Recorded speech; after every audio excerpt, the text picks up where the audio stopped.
C'est la semaine de la langue française. On va se tourner aujourd'hui vers la Belgique, un pays qui est connu pour ses accents dont certains se moquent parfois. Mais ces accents seraient-ils prêts à disparaître? C'est en tout cas la conclusion d'une étude des plus sérieuses. Alors que se passe-t-il? Réponse avec Paul Germain, notre correspondant à Bruxelles.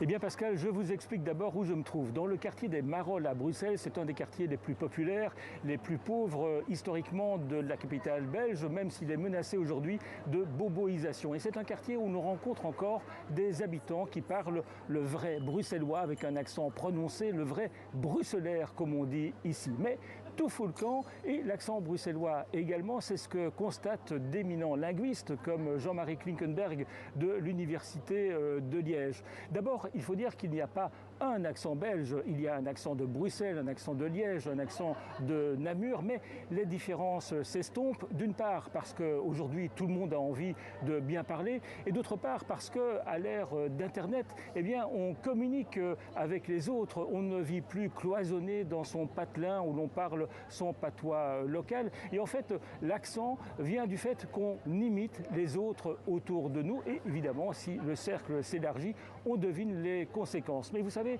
le parler belge ne sera jamais identique au parler français, ne fût-ce que parce qu'il y a des belgicismes. Par exemple, maintenant, je m'apprête à croquer dans un pistolet à l'américain. Le pistolet, c'est comme ça qu'on appelle en Belgique un petit pain. Et l'américain n'a rien à voir avec du cannibalisme, c'est de la viande hachée, c'est du tartare, comme on appelle ça en France.